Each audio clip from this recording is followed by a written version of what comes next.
Um dos textos profundos da palavra de Deus.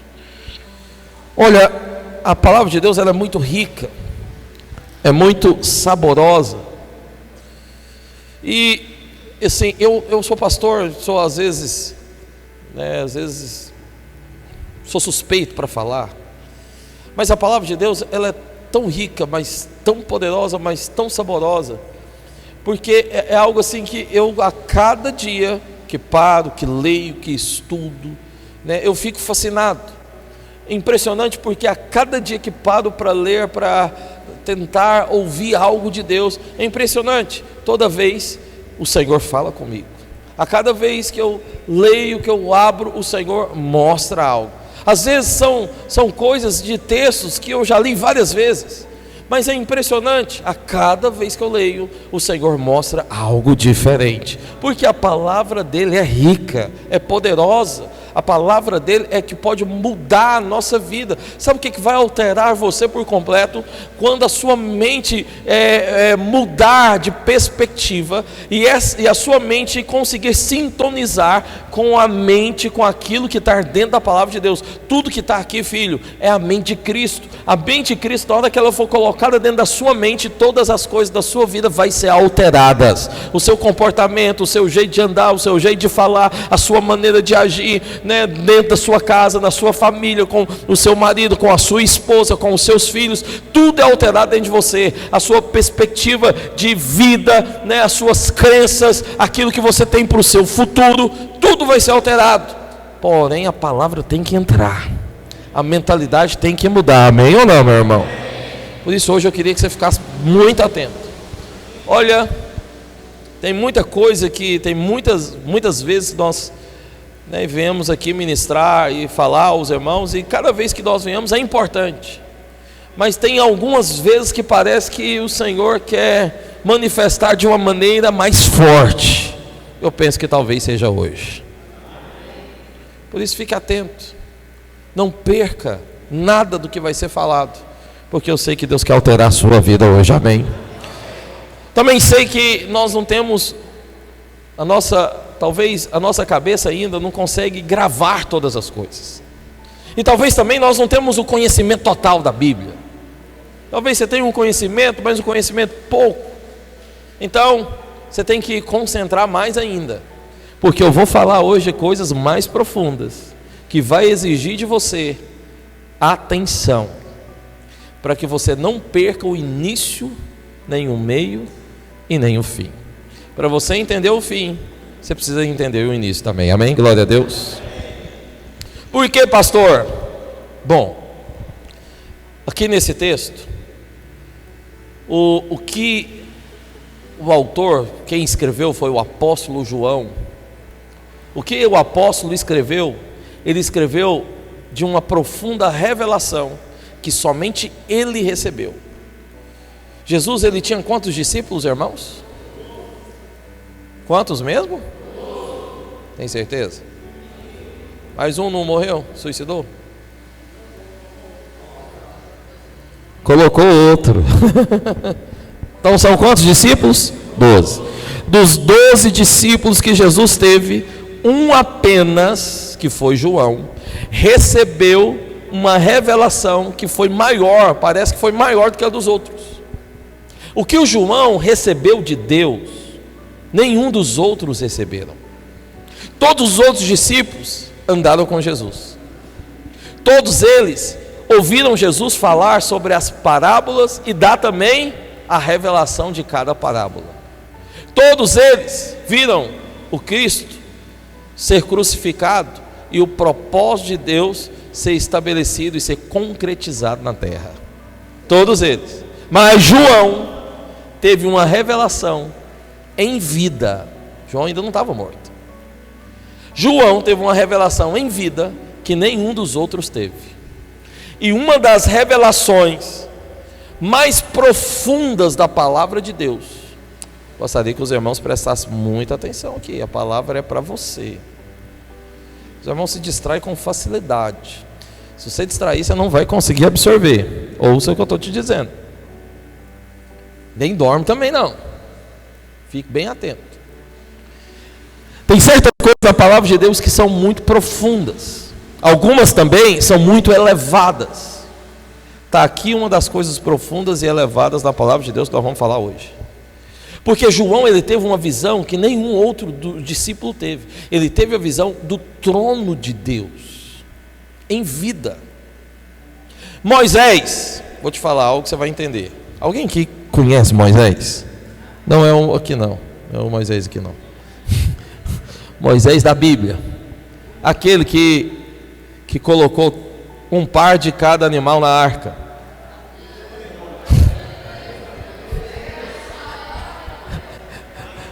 Cleber conhece Moisés, que ele até fez a cara feia ali agora. Falei, então ele já está entendendo. Se você fez a cara feia é porque você conhece. Porque não foi Moisés que pôs um par de cada animal na arca. Foi quem mesmo, irmãos? Noé. Moisés, quem foi Moisés? Moisés foi o que libertou o povo das mãos de Faraó, do Egito. E levou o povo para o propósito de Deus, que era Canaã. Amém? Esse foi Moisés.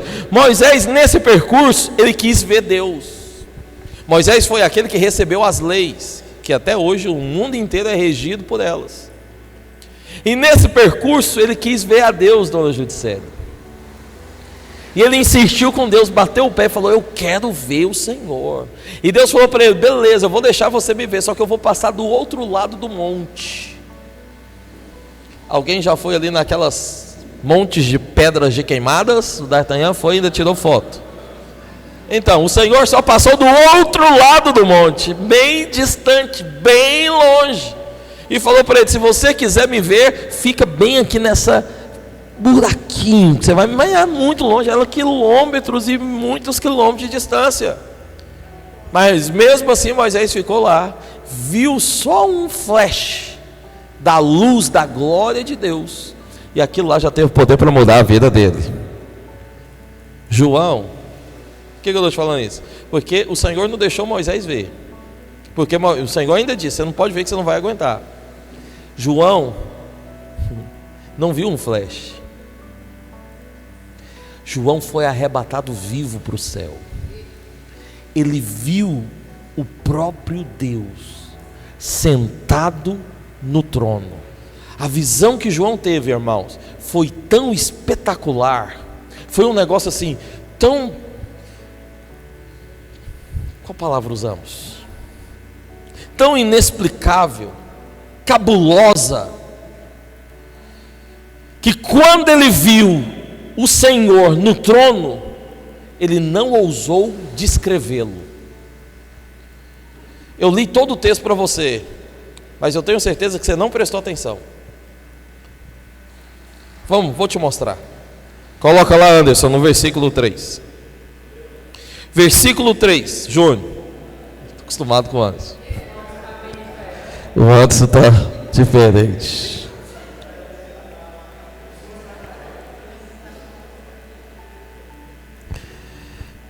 Deixa eu ver, não, 3 não, versículo 2. Imediatamente eu me achei em espírito, e eis armado no céu, o que, irmãos? Um trono. Só que quem está sentado no trono? Jesus? Deus? Mas ele não fala que é Deus. Quem que está sentado no trono? O que está escrito lá, irmãos? Alguém. João não, você vai perceber, pode ler todo o resto. Ele não vai descrever quem está no trono. E quando ele vai descrever quem está no trono e as coisas que estão no trono, ele sempre fala alguém e usa símbolos, porque é indescritível. O que ele viu foi algo tão espetacular, tão cabuloso, tão maravilhoso, que não dava para descrever, não dava para definir, não dava com palavras para falar, é isso, é aquilo, não dava. Então o que ele falou? Alguém. Eu estou vendo, alguém está lá. Meu Deus, que coisa espetacular, tem alguém lá. Essa é a expressão de João, porque foi algo muito forte, foi um negócio que não dava assim para em palavras falar. E quando ele diz alguém, é porque não é uma coisa. Quando ele fala alguém, é porque não é uma energia, não é algo cósmico, não é uma eletricidade. Quando ele fala alguém, é porque ele está definindo, é uma pessoa. Tem muita gente que pensa que Deus, em muitas religiões, acha que Deus e considera Deus só como algo cósmico, só como energia, só como alguma coisa boa, alguma coisa que é legal, ou como uma pessoa diz, é só o cara lá de cima. Eu fico com dó de quem até hoje não conseguiu ter a revelação que tem alguém sentado no trono, e esse alguém é grande demais, esse alguém é espetacular demais, não dá para descrever. Esse alguém não é um cara qualquer, esse alguém não é uma energia qualquer, esse alguém é uma pessoa. A pessoa de Deus Pai estava sentado no trono. João viu, e era um negócio tão grande que não dava para falar, não dava para definir com palavras. A única coisa que ele conseguiu achar foi alguém. O trono, filho, de Deus, presta atenção nisso aqui. Nós estamos em um universo. Qual universo que você está?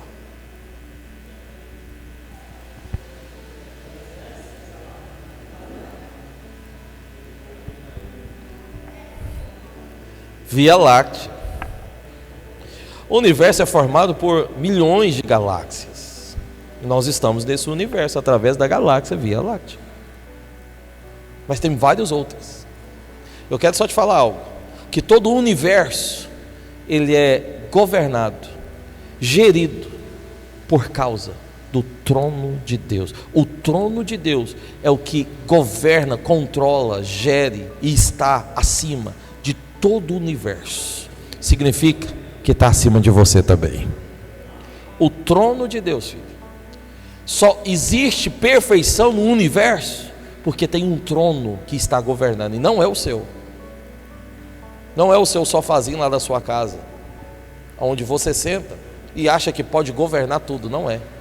Não é a sua cabeça, não é o seu desejo, o seu querer, porque tem muita gente que pensa que ele é Deus e acha que ele vai conseguir fazer alguma coisa ou acrescentar alguma coisa da sua vida. Pô, eu vou te falar uma coisa, não é o seu governo que está controlando todo o universo, é o governo de Deus, do trono de Deus, filho. Todo o universo é controlado do trono de Deus, toda a nossa galáxia é controlada do trono de Deus, a sua vida é controlada também.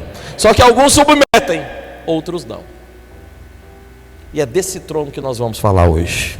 O trono de Deus. O que tem nesse trono? João descreve.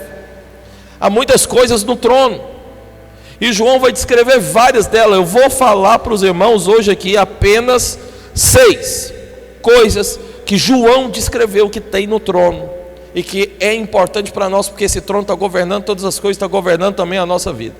E só depois, irmãos, de a gente conseguir compreender, só depois de nós conseguirmos contemplar o trono de Deus, é que nós podemos ter temor e tremor genuíno. Sabe por que tem muita gente que não respeita o Senhor? Porque ele não conhece e não reconhece o trono de Deus. Sabe por que tem muita gente que acha que Deus é uma pessoa qualquer, um cara qualquer? Porque ele nunca viu o trono de Deus. Pois no dia que você ter um encontro pessoal com o trono de Deus, eu te garanto, a sua vida muda. O que falta para mim e para você? Encontrar com o trono, ver o trono, conhecer o trono, estar debaixo desse trono, amém ou não? Fala para o seu irmão, fala: meu irmão, hoje Deus vai abrir os seus olhos. Fala, você precisa ter um encontro com o trono de Deus. Alguém aqui quer obter alguma coisa em Deus? Sincero. Você quer ter alguma coisa de Deus? Você só pode ter algo de Deus se for através do trono dele. Porque tudo que ele libera através do seu trono. Sem reconhecer o trono de Deus, você não vai ter nada. É por isso que muita gente não tem. Não tem é porque ele não reconhece, ele não conhece, ele não está perto, ele não tem esse encontro, essa proximidade com o trono de Deus. É por isso que você precisa saber sobre o trono de Deus, sobre o que tem no trono de Deus. É por isso que o Senhor mostrou para João, ainda falou para ele: escreve, João, coloca, porque os meus filhos precisam saber. E hoje eu vou te contar. Primeira coisa que há no trono de Deus, primeira coisa que tem no trono de Deus é alguém assentado. Alguém está sentado no trono. João não quis definir quem estava sentado. Por isso que a única coisa que ele fala é: há alguém no trono. Alguém está falando, é uma pessoa. É alguém, porque é uma pessoa. Deus é uma pessoa. Deus não é um ser impessoal. Deus não é um ser que é assim, só uma coisa, uma gosma, algo cibernético, ou uma inteligência artificial. Deus é alguém, uma pessoa. E essa pessoa quer governar a sua vida. Sabia? Essa pessoa quer governar a sua casa.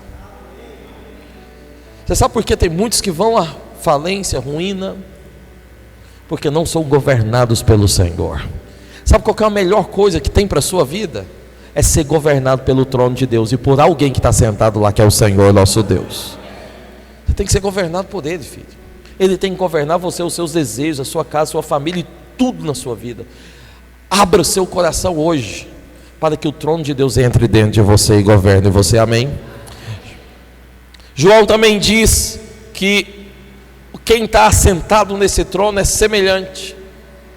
E a semelhança que João faz é só por comparações, porque ele não ousa a dizer, a definir exatamente quem está lá. Não dá. Então ele faz muitas comparações e coloca muitas coisas aqui para tentar mostrar para nós de uma maneira completa quem está sentado nesse trono. O que é que está nesse trono? Esse alguém que está nesse trono. Mas antes de conhecer o trono, nós precisamos conhecer quem está lá.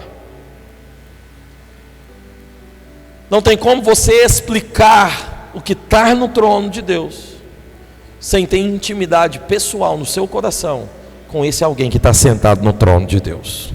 Você precisa ter intimidade com o Senhor. Você vai precisar reconhecer o Senhor na sua vida, nos seus caminhos, nos seus dias. Não tem esse homem, essa mulher que possa viver sem Deus. Aqueles que acham que conseguem viver sem o Senhor estão muito enganados e vão quebrar a cara. Se não quebrar a cara hoje, vai quebrar amanhã. Se não quebrar amanhã, vai quebrar no dia que encontrar com Ele. Porque nesse dia, filho, vai ser uma tristeza geral. Porque vão descobrir o tempo que perderam na vida por não querer reconhecer o Senhor. Por isso, o meu conselho para você é: reconheça Ele hoje. Abra seu coração para Ele hoje. Se renda a Ele hoje, em nome de Jesus. Segunda coisa, além de ter alguém assentado no trono do Senhor tem um arco-íris. O arco-íris está lá no versículo, coloca lá, Júnior, está lá no versículo 3. E esse que se acha sentado é semelhante ao aspecto de pedra de jaspe e de sardônio, e ao redor do trono há um arco-íris, semelhante ao aspecto de esmeralda. O arco-íris estava no trono. Você sabe aonde está a primeira menção de arco-íris na Bíblia? Irmãos, para a gente entender o que está na palavra de Deus, nós precisamos estudar com a própria palavra de Deus. Não dá para eu querer estudar algo dentro da Bíblia e pegar outras coisas. A Bíblia explica a Bíblia.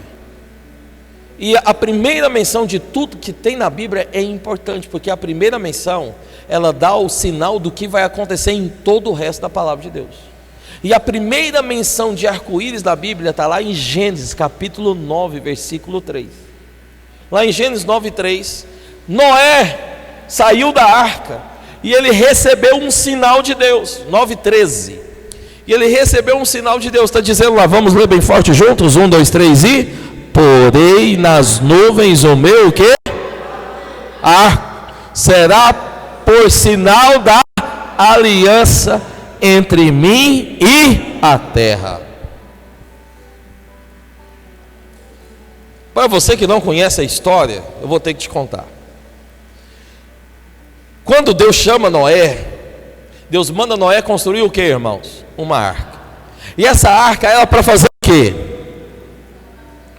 Fala comigo, a arca era para salvação. Quem entrava na arca estava o quê? Salvo. Quem ficou de fora da arca estava o quê? Condenado. O Senhor liberou o juízo sobre a terra, que foi o dilúvio, e condenou toda a terra e todos os homens, porque eles estavam vivendo de uma maneira ímpia, de uma maneira contrária, carnal, contrária a Deus, contrária ao que Deus tinha criado, ao propósito de Deus. E Deus falou: não dá mais, vou ter que destruir. Os homens estavam numa impiedade tão grande que eles estavam mantendo relações sexuais com demônios, para você ter a noção. E Deus então teve que destruir tudo. Mas Ele falou para o seu servo: constrói a arca, anuncia a arca, porque aqueles que quiserem entrar na arca serão o quê? Salvo. Qual é a mensagem que nós falamos hoje? Alguém assistiu o filme Titanic? Titanic era o seguinte: tinha que entrar no bote, o bote da salvação, porque quem não entrou no bote iria afundar ou morrer junto com o navio. Apesar que muita gente que entrou no bote morreu também congelado. Pô, né? A arca de Noé era mais moderna que o Titanic, maior também. E aí o Senhor falou: entra, quem entrar está salvo. É a mesma pregação que nós falamos hoje. Hoje nós estamos falando para o povo: aceita Jesus. Se você aceitar Jesus, está salvo. Jesus é a arca é Jesus. Aqui o símbolo é igual. A salvação era o sinal de Deus para aquela geração. A salvação é o sinal de Deus para a nossa geração. Só que o povo não quis. O povo achou que Noé estava louco. O povo achou que Noé... Que história é essa, Noé? Vai destruir o mundo? Hoje nós estamos pregando: o Senhor está voltando, vai haver uma grande tribulação. Aceita o Senhor, se torne um vencedor. Mas tem gente que está falando: não, vai ter nada disso não, até hoje não veio, não vai voltar mais não. É ou não é? É. Porque não estão dando crédito à pregação do Evangelho, da graça, da salvação de Deus. Naquela época também não deram, e um monte de gente não entrou. Você sabe quem que entrou na arca? De pessoas, de homens? Só Noé, sua família e os maridos das suas filhas, dos seus filhos. Só Noé e as suas noras. Só eles entraram. E a esposa. E depois um animal, um par de cada animal que tinha no mundo. Só o casal. O resto não quiseram. Depois que Noé entrou na arca, o Senhor trancou a porta. Quem trancou a porta foi Noé? Foi o Senhor. A palavra diz que o Senhor trancou a porta, e trancou a porta pelo lado de fora, para que depois que começasse a chover, ninguém mais pudesse entrar. Nós estamos vendo a calamidade que está acontecendo no Rio Grande do Sul. Até hoje tem gente que não consegue voltar para casa, porque a água não baixa. E lá atingiu algumas cidades. Nessa época atingiu tudo que tinha. Tudo morreu, tudo foi embora. As águas demoraram mais de 40 dias para baixar. Dias ou foi anos? Acho que foi dias. Anos foi no deserto para baixar.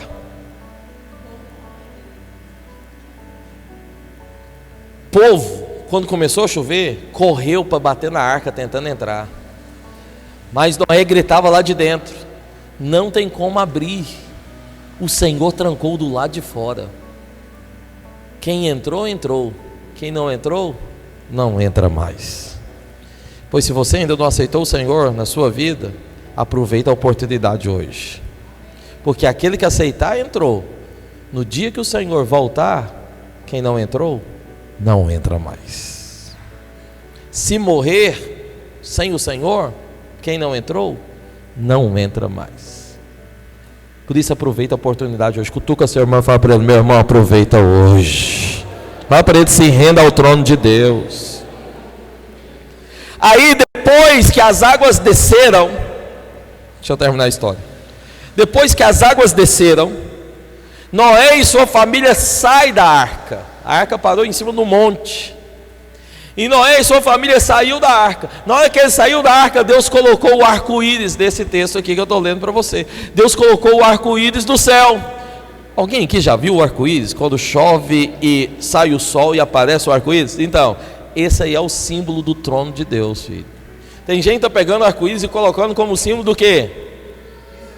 Do LGBT. Mas coitado deles, não é símbolo do LGBT. O arco-íris é o símbolo de Deus. Só que o símbolo do LGBT, eles tiram algumas cores. Mas o arco-íris é o símbolo de Deus. O que é o arco-íris, pastor? O arco-íris é o símbolo da redenção de Cristo. O arco-íris é o símbolo da salvação de Deus. Toda vez que você vê o arco-íris do céu, pode levantar as mãos do céu e falar: graças a Deus que eu estou salvo. Aí está o símbolo da aliança de Deus para comigo. É o arco-íris. E o Senhor falou para Noé, Noé, está aqui no céu o sinal que eu nunca mais vou destruir a terra por meio de um dilúvio. Esse é o meu compromisso, é o meu sinal. O que é mais o arco-íris? O arco-íris apresenta, sabe o que? A graça do Senhor. Deus, ele pode fazer o que ele quiser, porque ele é Deus. Mas no dia que ele decide agir com bondade para conosco, o que ele está fazendo? Ele está derramando graça. Porque se Deus fosse para ser justo, ele tinha que mandar todos nós para o inferno. Se Deus fosse ser justo, o que eu e você merecia era o lago de fogo, inferno. Mas ele não quer ser justo, ele quer ser o quê? Gracioso. Então ele te dá o que você não merece. Fica achando que você merece, não merece nada. Quanto menos você merecer, mais de Deus você recebe. Quanto menos você achar que não merece, mais qualificado você estará para receber algo do céu. Amém? Isso é a graça. O arco-íris é o símbolo da graça. Por isso que o arco-íris também está diante do trono de Deus. O arco-íris está lá porque toda vez que Deus olha para esse arco-íris, Deus se lembra: eu tenho filhos e eu tenho graça para derramar e bondade para liberar sobre a vida deles. Então o arco-íris fica onde? Diante do trono. Que lá é só um memorial para Deus, para lembrar que graça e favor será derramado sobre a sua vida. Alguém pode falar amém? Você não está entendendo, né? O Senhor tem um símbolo lá para lembrar de você, para não esquecer que Ele tem que derramar bondade na sua vida. Você tem algum símbolo assim na sua casa? Para abençoar alguém? Você que é casado, tem um símbolo lá na sua parede? Que faz você lembrar todo dia: eu preciso amar minha esposa, eu preciso cuidar dela, eu preciso dar carinho para ela, eu preciso dar amor para ela, eu preciso proteger, eu preciso pagar as contas dela, eu preciso trabalhar para sustentá-la. Tem lá um quadro, um arco-íris para te lembrar disso. Eu preciso derramar favor. Você que é esposa, tem lá um quadro, um arco-íris para lembrar: eu preciso agradar o meu marido, ficar bem cheirosa para ele quando ele chegar. Tem lá um arco-íris para você lembrar disso. Cadê minha esposa? Nem está gravando, né? Estou brincando. Aí tem lá um arco-íris para lembrar disso. Eu preciso cuidar do meu marido. Você que é jovem, solteiro, você colocou lá um arco-íris para lembrar: precisa amar o próximo, amar o meu irmão, não brigar com ele, não discutir, tomar a cruz, não ficar nervoso, liberar o Espírito de Cristo e não o espírito da carne.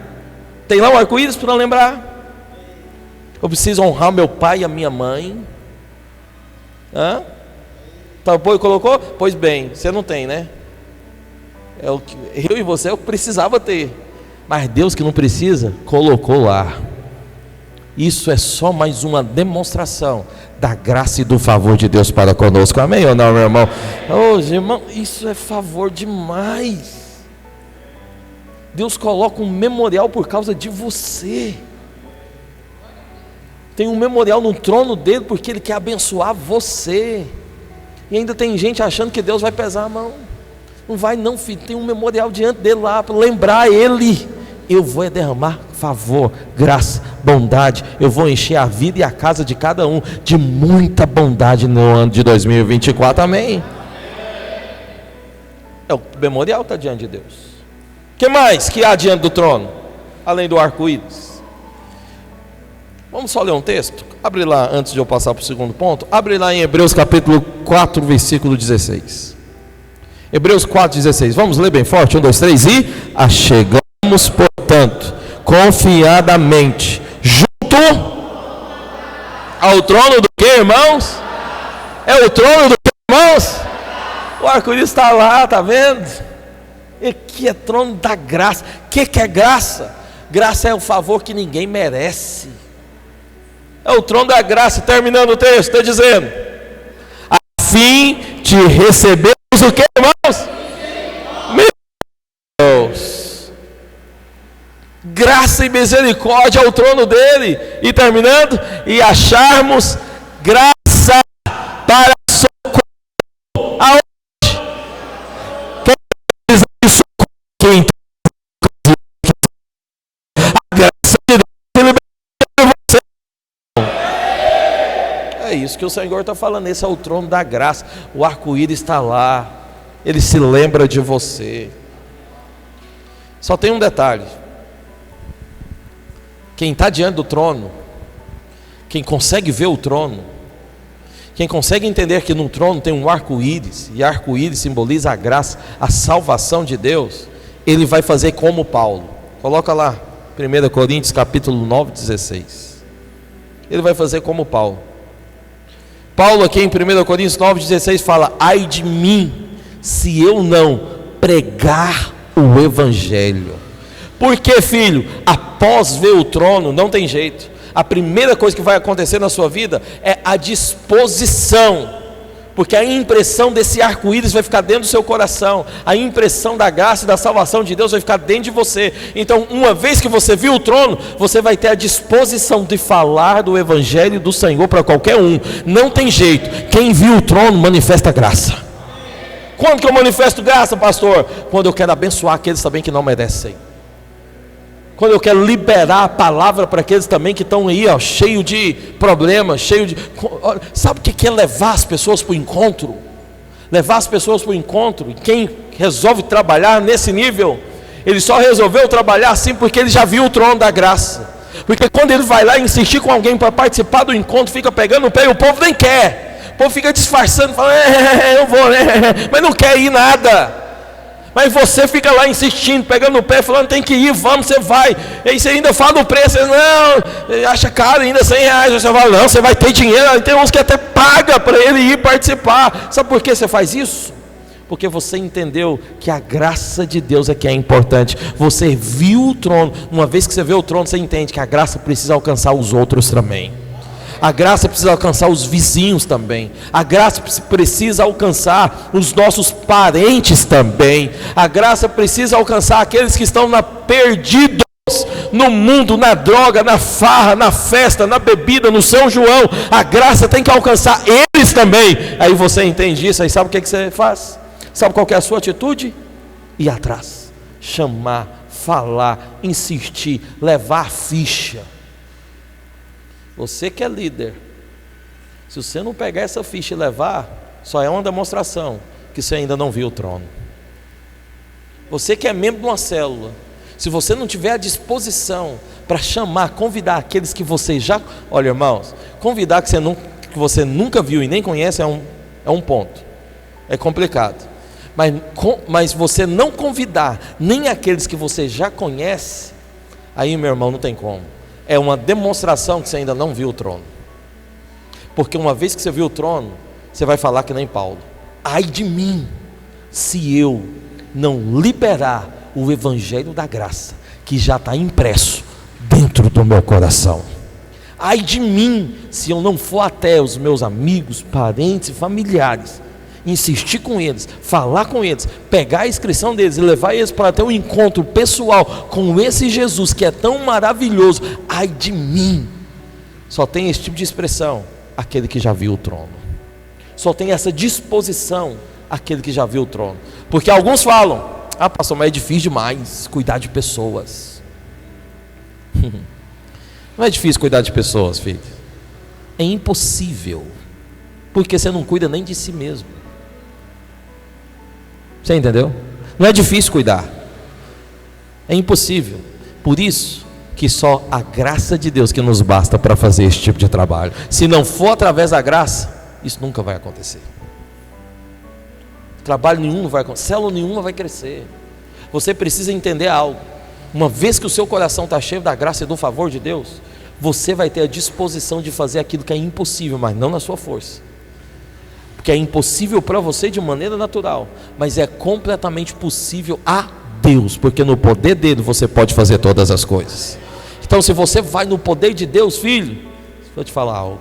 Muitos vão ser acrescentados da sua célula, muitos serão acrescentados à nossa igreja, porque aqueles que tiveram a visão do trono resolveu arregaçar as mangas, sair mundo afora, sair casa em casa, sair de parente em parente, para falar do evangelho, da graça, do reino do Senhor, que já está impresso no seu coração. Pergunta para o seu irmão, você tem essa disposição? Ou ainda não? Talvez você ainda não tem. Se não tem, sabe o que você está precisando? Ter um encontro com o trono de Deus. É isso que você precisa. Porque no dia que você encontrar o trono, sua disposição muda. O que mais há no trono? No trono há alguém assentado. No trono tem um arco-íris. Mas no trono do Senhor também saem relâmpagos, vozes e trovões. Relâmpagos, vozes e trovões. Se a gente vai lá para Apocalipse 8, lá em Apocalipse capítulo 8, fala que esses relâmpagos, vozes e trovões são as orações dos santos. Em outra parte da Bíblia também fala que esses relâmpagos, vozes e trovões aqui de Apocalipse falam do juízo de Deus e do poder de Deus, que é juízo e também julgador. E de fato o Senhor vai julgar o mundo. O Senhor vai julgar todas as nações. Todos. Preste atenção no que eu vou te falar. Todos vão se encontrar com o Senhor. Todos. A pergunta que eu quero te fazer hoje: você já conseguiu encontrar com o Senhor? Já mesmo, pensa. Já mesmo. Porque se a sua vida não foi alterada, você ainda não o encontrou. O que mostra que de fato você teve um encontro verdadeiro com Deus é a mudança da sua vida, é a alteração dos seus comportamentos, da sua natureza. Se não foi alterada ainda, porque ainda você não encontrou com o Senhor. Você talvez só participa de um ambiente de igreja, só canta uma música, mas ainda não adora. Só participa de um ambiente de igreja, mas ainda não toca nele. Mas no dia que você encontra o Senhor, as coisas mudam em você. Você para de cantar e passa a adorar. Você para de vir a um prédio e passa a tocar nos céus. Muda. As coisas não mudam porque alguém mudou. As coisas mudam porque você conseguiu ver o Senhor. Porque o trono de Deus entrou dentro do seu coração. Olha, todos vão se encontrar com o Senhor um dia. Deus quer encontrar com você hoje. Hoje. Mas se você não encontrar com Deus hoje, você vai encontrar com Ele no dia do julgamento. Mas ninguém vai escapar. Todos vão estar diante de Deus. Eu te pergunto, você quer estar diante de Deus hoje? Ou você prefere estar diante de Deus como juiz? Porque você pode estar diante de Deus hoje, encontrar com Deus hoje, Ele alterar completamente a sua vida e fazer você um filho. E naquele dia que Ele vier nas nuvens para julgar todo o povo, você não vai estar diante dEle como um juiz, como Ele um juiz, mas você vai estar diante dEle como o filho e Ele o pai, sentando e governando junto com Ele e julgando todas as nações junto com Ele. Você quer estar junto com Ele? Ou você quer ser julgado por Ele? O que altera, pastor? O seu encontro com Deus hoje. O que altera, pastor? O seu encontro com o trono de Deus hoje. É isso que altera. Eu te faço a pergunta novamente. Pensa, olha para mim. Pensa. Você quer ter um encontro com Deus hoje? Ou quer deixar para depois? O trono de Deus é melhor que entre na sua vida hoje? Ou você prefere ver o trono de Deus de uma outra maneira depois? Do trono saem vozes, relâmpagos e trovões. Isso também aponta, sabe para quê? Para a oração. A oração, filho, vou te explicar como funciona a oração, fique atento. A oração, ela é como um incenso. Alguém que conhece incenso? Deixa eu ver, levanta a mão, quem conhece incenso? Conhece? Incenso é aquela coisa que você liga o fogo, ele vai queimando, mas vai saindo a fumaça, e uma fumaça aromática, geralmente, não é isso? E a oração dos santos é como um incenso. Quando você está orando, é como esse incenso que vai subindo a fumaça para o céu. E esse incenso vai chegando diante de Deus, chegando diante dos anjos. E os anjos de Deus, ele junta esse incenso no altar com o fogo. Depois que ele juntou a oração dos santos, a resposta a essas orações será liberada. Aí os anjos pegam os incensários, pegam o fogo e depois jogam tudo de volta misturado para a terra. E o resultado da sua oração, da minha oração, que foi acumulada no céu pelos anjos de Deus, sabe qual é? Relâmpagos, vozes e trovões. Quando você ora, quando nós estamos aqui como igreja orando, o incenso está subindo, os anjos estão pegando, está acumulando, misturando com fogo, porque na hora certa ele vai voltar de volta para a terra, e vai vir com relâmpago, vozes e trovões. O que significa isso, pastor? Quando as orações voltam, é relâmpago. Por que é relâmpago? Porque é luz. É a luz que transforma a sua vida, transforma a minha vida e transforma a vida daqueles por quem nós temos orado. Por que é trovão, pastor? Porque vai abalar as portas do inferno, vai abalar as complicações e as situações e as prisões que o diabo tem levantado e travado a vida de pessoas e cidades e tudo mais. Vai abalar. Quando nós nos levantamos para orar pela nossa cidade, filho, a oração é um incenso que está subindo. Toda segunda-feira que você sai da sua casa e vem para cá orar junto comigo, os anjos estão pegando o incenso da nossa oração. Todas domingo que nós nos reunimos aqui, toda célula que você se reúne lá naquela casa, e a gente ora, clama, não pense que é à toa, porque não é à toa. A oração tem efeito, tem uma coisa que é muito poderosa, que eu e você tem acesso, chamada oração. Tem algo que muda tudo, que determina todo o rumo desse mundo e dessa terra, que eu e você tem acesso, chamado oração. Toda vez que nós oramos, o incenso está subindo, a fumaça está subindo, os anjos estão pegando, estão misturando com fogo, a taça está enchendo, e chega a hora que o Senhor fala, joga na terra. E quando o Senhor fala para jogar na terra, os anjos viram toda aquela taça de volta para a terra. Vai ter relâmpagos, vai ter terremotos, as extremidades, as placas vão se abalar, as correntes vão cair, e vai ter vozes celestiais. Que vozes são essas, pastor? Revelação. Já viu que tem gente que muda sem você fazer nada, só orando? Sabe por quê? O incenso subiu, os anjos pegou, acumulou, misturou com fogo, e depois Deus mandou virar a taça. Eles viraram.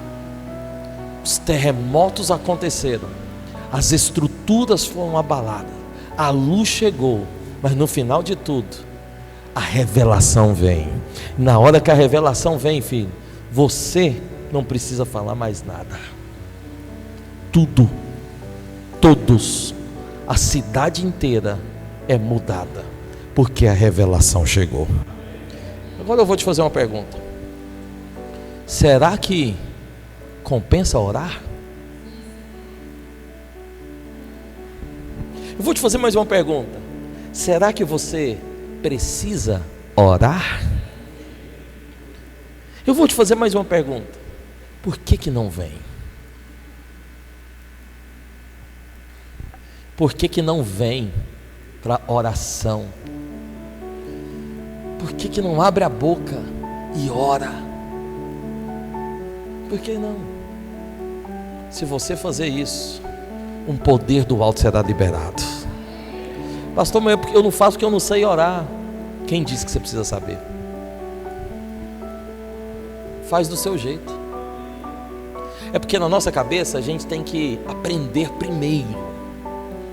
A gente tem que ter um curso de teologia, de oração. Precisamos fazer bonito, pastor. Fechar os olhos e chegar diante de Deus e dizer: Senhor Deus e Pai, o Todo-Poderoso, aquele que era, aquele que é e aquele que há de vir, em tua presença nós entramos nessa hora. Oh, grande Deus, altíssimo e poderoso, move. Será que precisa disso tudo?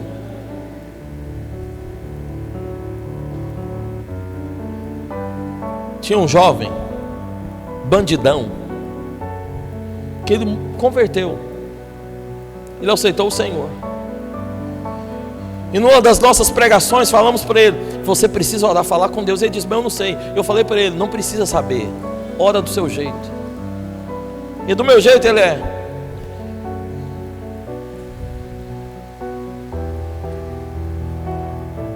Deus, bicho, eu estou aqui na maior deprê. O negócio está difícil, a coisa não está rolando. Os caras querem me pegar, me matar. O Senhor pode fazer alguma coisa por mim? Se puder me ajudar, eu quero receber. Amém. Eu falei para ele: parabéns. Você orou de todo o seu coração? Ele: sim, parabéns. Isso é oração. Você não tem que falar bonito para orar. Você tem que abrir a boca e falar. Ora pela sua casa, ora pelos seus amigos, ora pela sua família, ora por essa cidade.